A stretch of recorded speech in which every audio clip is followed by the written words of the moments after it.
It's a Friday evening. I'm just cooking some shrimp, and I thought of you and how I have not yet told you the story of my hero's journey. So, if I don't sneeze, okay. That is what we're going to do this evening. So, hero's journey, what is it? We all have a hero's journey. Let me get you situated here. Okay. We all have a hero's journey. Hero's journey, the idea comes from, I believe, this guy named Joseph Campbell, I think. You can go and Google that.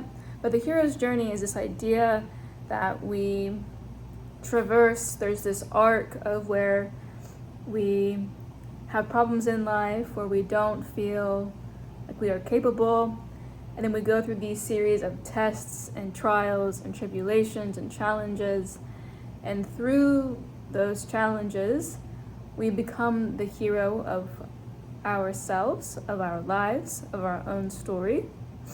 And so we save ourselves. The idea of your hero's journey, one's hero's journey, is how one saved themselves. So my last video, which if you haven't watched, you should go watch all of them, and you'll find the one where I referred to making this video, because I want to share with you my hero's journey with the intention to inspire you and with a message of an idea of what life really is all about and what is the nature of life. So, to begin, my hero's journey begins my junior year of high school. During my junior year of high school, I was incredibly depressed, angry, bitter, resentful, disappointed, hurt, super low vibe. And also had a lot of shame, guilt. If you look at one of my other videos, I talk about this book called Power versus Force by Dr. David Hawkins.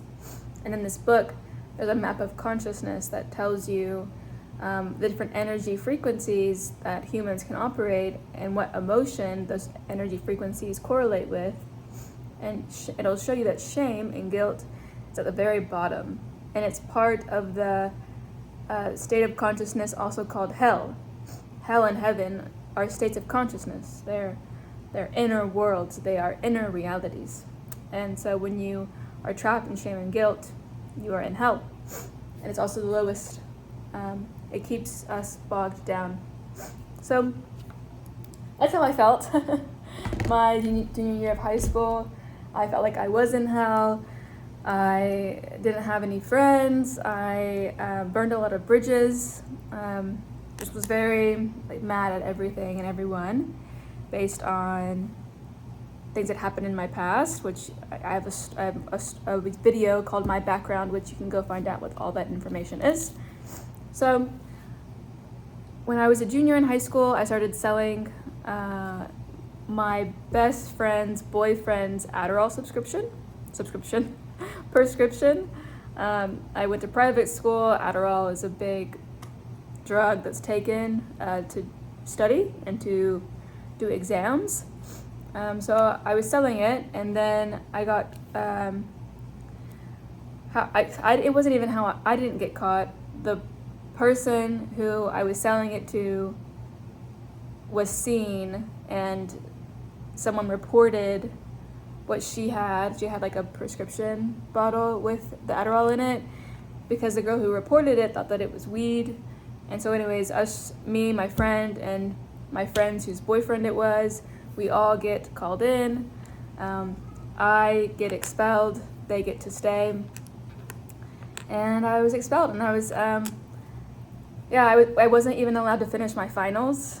And I had a disciplinary hearing in front of all of the staff and 2 of my peers. What was so interesting during this hearing is that they would ask me questions, and I physically was unable to respond. Like, I would open up my mouth and just no words would come out. It was bizarre. It was like someone held my throat. Like I physically did not have the ability to speak. And I just remember being freaked out about it as well. Like, why I'm trying to talk, why aren't words coming out of my mouth? And I share this part because I truly believe that I was meant to be expelled. Like, this was something that had to have happened on my path because of where I was going. Like, I wasn't doing well in school. I was very bitter and angry with my family. Didn't get along with anyone. I had very few friends, very small circle. And I just felt like there wasn't, it sounds weird even saying this. I'm having a hard time describing where I was because I'm so far from that point now.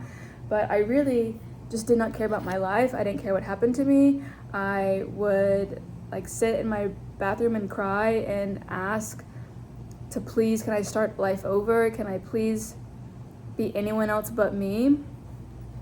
And actually, before this last day of junior year of high school, at the beginning of the year in like February or so, I tried to commit suicide twice. And so then in June of 2017 is when I got caught and got expelled from school. I was sent to public school. I didn't know anyone at this public school. I ate my lunch in the bathroom, like out of a movie.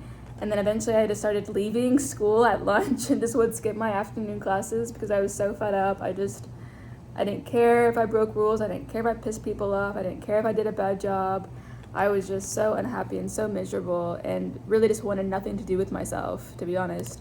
And then luckily, though, my mom was dating a guy at the time who took an interest in me, and he called me a seeker. And that sent me down a whole path, which I can talk about in a different video because this one's already 7 minutes long, holy smokes.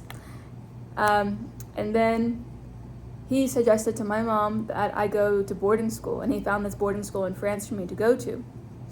Now,